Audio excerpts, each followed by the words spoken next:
Today, the text that we're coming into, the way that it's been wrestling in my own spirit, the way I've been wrestling with this text for the last little bit, really came down to this idea that I feel like we're all really good at managing our lives in such a way that we really know what we deserve better than anyone else. We know what we have earned better than anyone else, right? There's a sense in us, we're almost entitled to a way of life. And I want to challenge that with the text this morning, and I want to say that it's really quick, and how quickly we can move from need to deserve, and how quickly we move from things like earning to entitlement. Especially when we refuse to see the gifts of those around us. When we refuse to see the gift of life as it is, we quickly grow this sense of entitlement deep within ourselves. And I know that word is tough for our generation for a few reasons. Firstly, we've been called the entitled generation. We have the world at our fingertips. We have all the information that's ever been collected, digitized. Now we can access it. We can travel with ease. We just have anything that we want at our doorstep in a way that maybe no generation prior to has experienced. And yet we have the hardest time overcoming our sense of this is what we deserve to get to it. Overcoming ourselves to get what is readily available at times. I mean, I feel that way. I felt that way, and I'm just a few years older, but I definitely have that sense at times. And I feel like this is something that no other generation has faced in the same way. And I feel like that's how I come to this text this morning. So if you have your Bibles with you, we're reading to Matthew 20. So we're going to read part of it now and part of it later. But Matthew 20, verse 1. For the kingdom of heaven is like a landowner who went out early in the morning to hire laborers for his vineyard.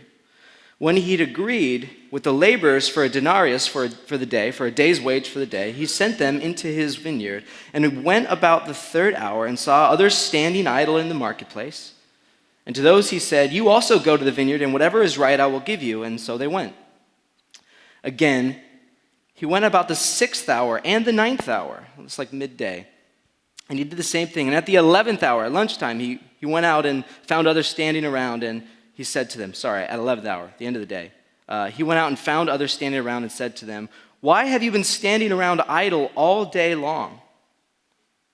And they said to him, "Because no one has hired us." And he said, "Then go into the vineyard as well."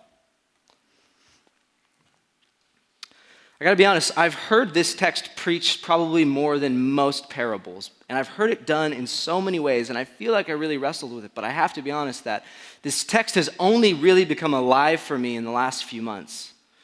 And I really have my daughter to thank for that. She has given me a sense to this story that I had never experienced before becoming a father. I have a little 19-month-old named Evie.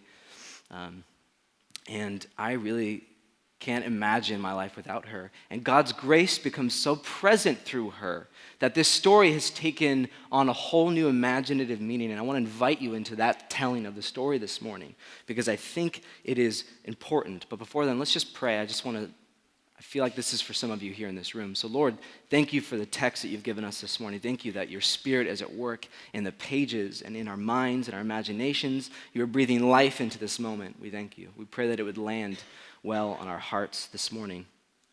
Thank you, God. Amen. So to get the context of the story, we have to know a few things. We have to know that when Rome occupied Israel, all of the land ownership was shifted almost immediately. So there were few Jews owning land any longer, right? Or the Romans would appoint certain people who were in favor with them to become landowners. So when we approach this text, the hearers of the text actually are, when they hear day laborers, when they hear that someone's working in the vineyard, they know people who are working in the vineyard. They have family and friends. They themselves might be making their living as day laborers. But when you approach this text, we have to know that they are day laborers. They don't own the land, which is a huge socioeconomic thing because that means for someone who's a day laborer, If you don't work on a given day, you don't eat. So to go out and to be standing around, you don't eat. But more importantly, and this is where it really lands for me, if they don't work, their families don't eat. Now, as soon as I became a parent, as soon as anyone becomes a parent, I feel, in most cases, you are given an incredible new capacity to go without. It's what we do. A father and a mother working for the sake and welfare of their children can go without. It's what we were designed to do. And any parent in this room, I know there's probably not many, but if there is a parent in the room, you will recognize that within you. As a father, I would endure all manner of hell for the sake of my daughter. Whatever it would take. She just becomes your entire world. Many of you are here in school because your parents chose to go without for your sake. Whatever that might be. They put into savings. They're helping you take out loans. They're taking financial burden for you to be here. They're going without something for the sake of your future, your education. So it's even in our day and age, there's this sense that we're doing something for our children. Again, it's what you do as a parent. My wife and I have been praying and preparing for our daughter long before she came, right? In the 10 months leading up to her coming, we knew that something special was coming. And we started saving, we started rearranging our life, we moved, we started making all of these adjustments just for her sake, and she's not even in the world yet. And you don't even realize the first time you hold your little child, all of your ambition goes out the door, at least in my case, right? Any hope that I had for my name in lights, for fame, for success based on numbers, it just went out the door and was just all about her. Many of you have siblings. Maybe you get that sense if you were older when you saw your siblings. There's just something about the way you love and care for them. You just want what's best for them in a way that you can't explain. But I'm trying to a little bit. And I'm telling you, that's the part of this text that we've missed. See, a man can endure a lot of pain, a lot of suffering, a lot of work for his family, for the sake of his family, and women as well, but speaking from my perspective. But I think there is one thing that will absolutely ruin a man. One thing that will absolutely shake the foundation of his existence. And that's to watch one of his children, to watch his little girl go without something they need. Right? To be cold and to not be able to warm them, except maybe to hold them close. To be put out on the streets and have no way of putting a roof over your child's head. And the worst of all, I would say, thank God I've never experienced this, but for your child to go hungry and to have no way of feeding them. That will ruin a man. If nothing else in this world, that will. And they can go through a lot of agony. And this is the story that we miss in this text because we don't get the culture, right? A little girl who wakes up and comes to her father and says, "Dad, my stomach hurts. Can I have some food?" And he knows he has nothing to give her. He knows he can't even give her the slightest bit of morsel to satisfy that pain in her stomach. That's what we're reading when we hear the word day laborers. When they said a man who is not owning land goes out to work a field, that will ruin him. But he does what he has to do, right?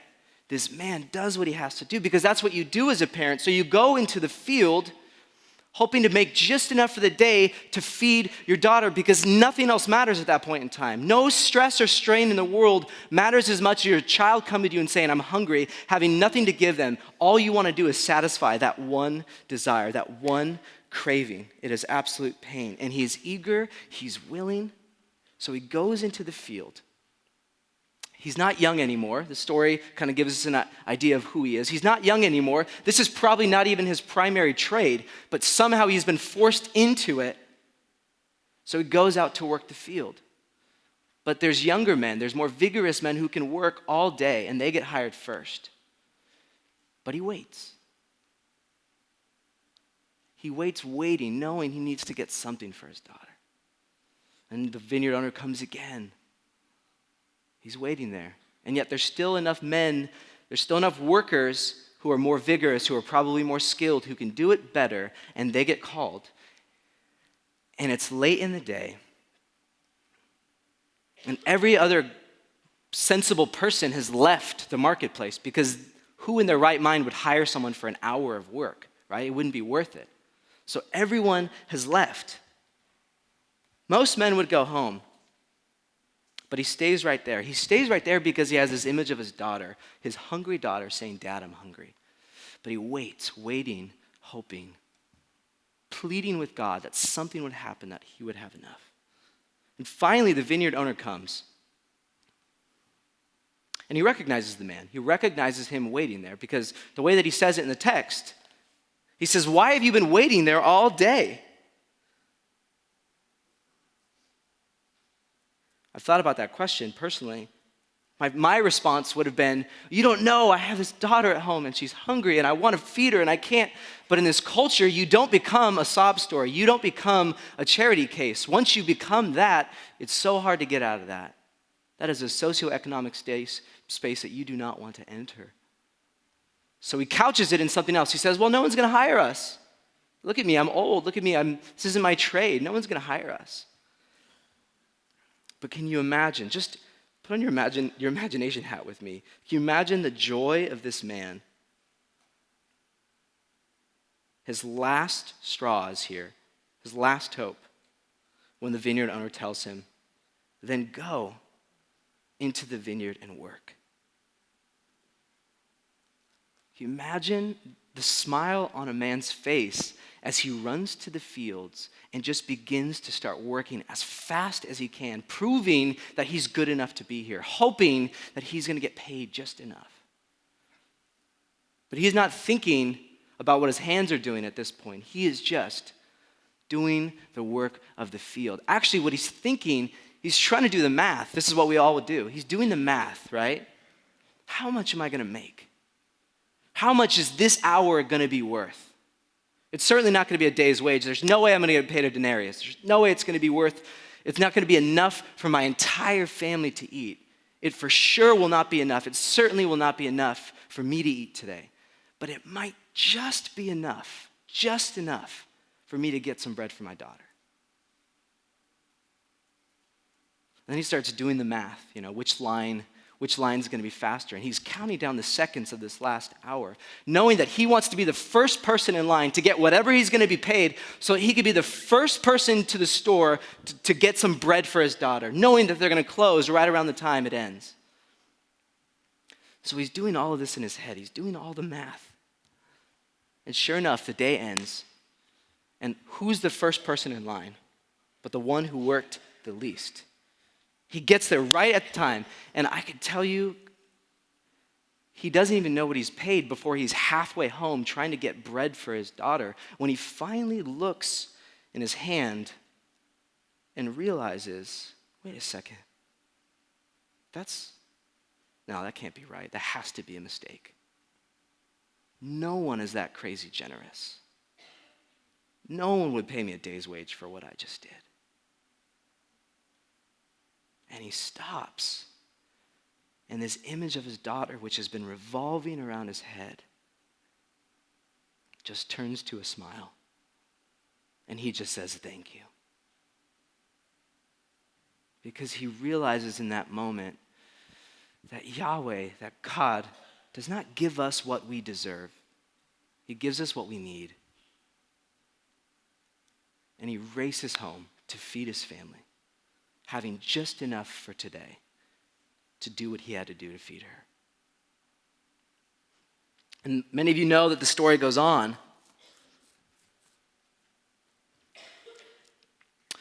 But the most interesting thing about that is that man is not even around to hear the cynical workers as they begin complaining about how little they've been paid, right? How many of you have been that person? I know that I've been that person at different points. Find myself in both characters in this story. But they sit back and they're like, "This is unfair. You can't pay him that. We worked so hard all day and he didn't work that much and you gave him that. But only if they would have just asked this man who had been waiting around all day, why are you waiting around? What is the purpose of you waiting around this entire day? You're not going to get any work. You're not going to get any money. You're not going to feed your family. But if only they would have heard that man share a little bit about his daughter. Oh, my daughter is hungry and she needs to eat. Do you think they would have realized the gift of grace given to him? Do you realize that this stingy landowner that they saw was actually a generous, generous man who was giving what that family needed for that day, for that moment? And they missed that story of compassion. I think too often we find ourselves in that side of the story, right? Where we see the good things given to those around us and we get stingy. We get angry. Oh, that should be me. They don't do half as much as I do. But only if we knew the story of that man and his daughter, if we knew the look of a father who's trying to feed his family, we would know that this God that Jesus is telling us about in this story is a God of compassion, and that we know him by no other name. Jesus is the only person in the New Testament who is called compassionate. That says something about the God that we serve, the God who's breathed life into each one of us. And we're so busy standing at the fringes going, why are you giving to them? We can't even celebrate with our brother and sister. And I want to say, friends, that your ability to be content in life, your ability to find joy, your ability to pursue the thing God has for you, it'll be grounded on the reality of your ability to say thank you when other people get something that they need. That prevents us from experiencing life and grace in ways that will destroy us. And I find myself in both sides of this story. I've been the one who has done an hour's of work and got a day's page. And I've been the one who's done a day's work and got a day's page. And it's hard, but I'm learning by God's grace that I get to be both characters and to receive the gift of life as given, as it's needed, as I need it. And that's our invitation this morning, guys. There are needs in this room, I know. Some of them substantial. And I want to acknowledge them. More importantly, I want to pray for them. I want to respond as a community. So this morning, I'm going to invite, would you come up? I want to just take some space to pray.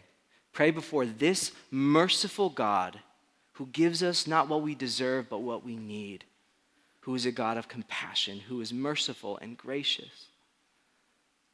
I want you to meet him this morning. I want you to meet him in the stories of people around you, because I think that's the only way that we will ever fully understand the compassion of God, is when we see him in the eyes and stories of our neighbor.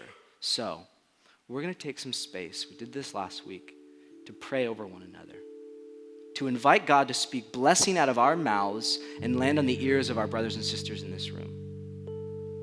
So I'm just going to sit in silence. Would you just bow your heads?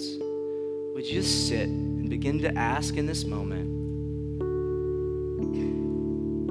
God, what is the gift I've been given today? At Vanguard University, your story matters. Where will it take you next? For more information, please visit vanguard.edu.